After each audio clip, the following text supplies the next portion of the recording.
Welcome.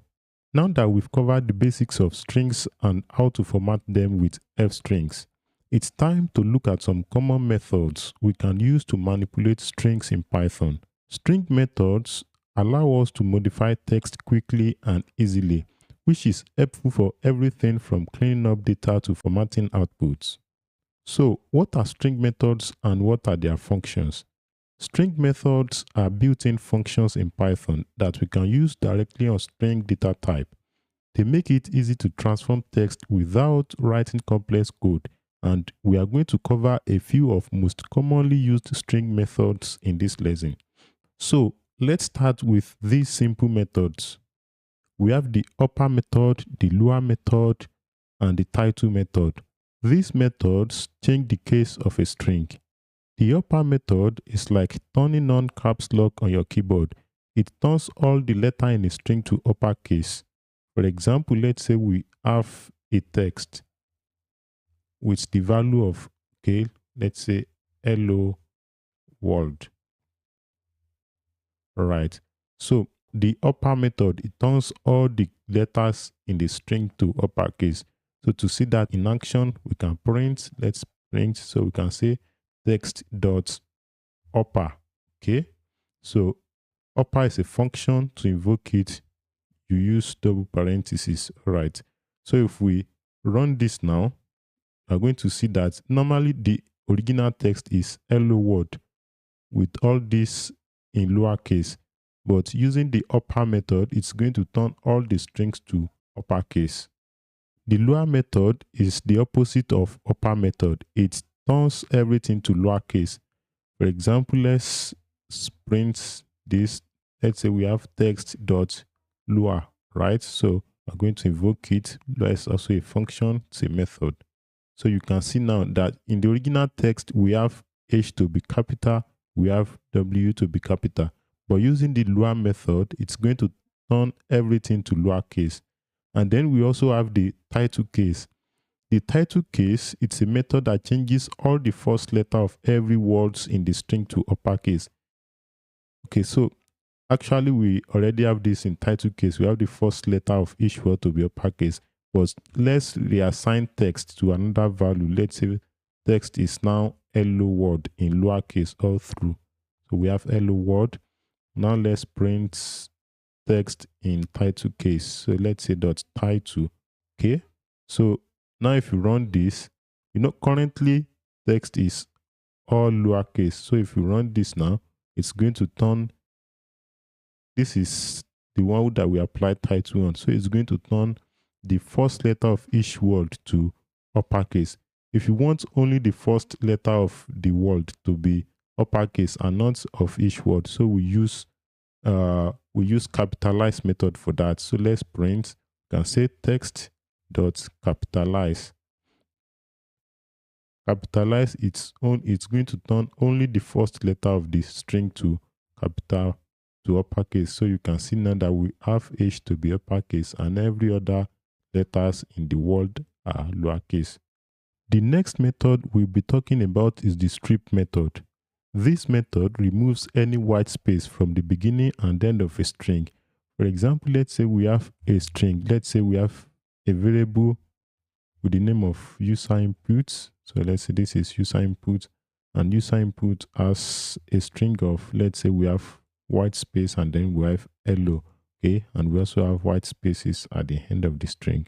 Okay, so now with the strip method is going to remove all the white space from the beginning and end of a string. At this point, if you print let's say user input, let's say we have user input and then we have another string. Let's say this is another string. Okay, so if we print this now, we're going to have hello with white spaces at the beginning and at the end of it. So if we want to get rid of these white spaces, we use the strip method. So we can say dot strip. Okay, so if we run this again now, we're going to see that all the, you can see, so we can get rid of this, the upper, so we can see what we are doing clearly. Okay, we get rid of this. Now if we run this now, so you can see now that the white spaces at the beginning and at the end of hello has been removed. We also have other variants of strip. We have L strip and the R strip. The L strip removes the white space at the left side of the string. So if we change this from strip to L strip, it's going to remove the white space only at the left side of the string, while the white spaces at the right side will be left alone. We also have out strip. Out strip is going to remove the white spaces at the right end of the string. So if you run this now, you see the white space at the right side have been removed, while those white spaces at the left side are still there. Another method we have that we can use to work with string is the replace method. The replace method allows you to replace specific characters or words in a string with something else.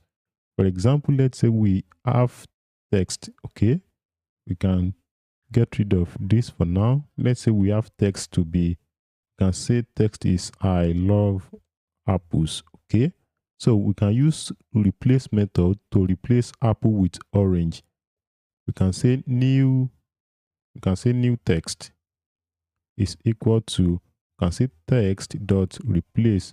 So using the replace method, we are going to first provide the character or word we want to replace. So we want to replace apple now. So we want to replace apples with, so we are going to provide what we want to replace it with. We can say oranges, okay? So you can see now that PyCharm has displayed the input that we are providing.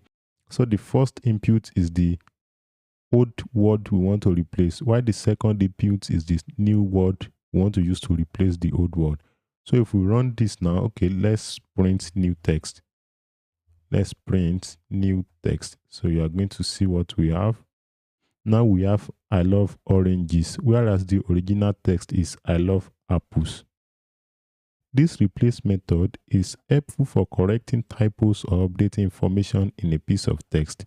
But if you hover over the replace method, you are going to observe that it has a count input. You see, we have old, which is the apple that we provided. We have new, which is the oranges. And now we also have another input, which is the count. This input is optional. You can provide it, you can leave it alone. The count input specifies the maximum number of occurrences of the substring to be replaced. If count is not provided, all the occurrences of the substring are replaced, just like we've seen in our example.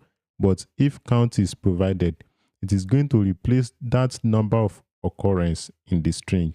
So for example, let's say we have another string. So let's say text is, we can say text is, or we can say hello world. We can also say hello universe, so that we have more than one occurrence of a word that we can replace using replace method. And then we can say hello, okay, we can say to your C, that's my name, okay. Now, using the replace method, let's say new text now is equal to, we can say text dot replace. We can say we want to replace hello, okay. So we are replacing it with I, okay. Now if you run this, you can get rid of this. Let's get rid of all of this, okay. So if we print new text now, print new text. So if you run this now, you are going to see that all the occurrences of hello has been replaced. This is the function of the count input. If you don't provide the count input, it's going to replace all the occurrences of the old value. But if you say possibly you want to replace just one occurrence, so let's say we provide one as the count, you can see now that we have count. So if we run this now, it's going to replace only one occurrence of hello. All other occurrences will remain the same. If you say 2, it's going to replace 2 occurrences. The third one will remain the same. So that is the function of the count input. That will be all for this lesson. We'll continue with more string methods in our next lesson. See you there.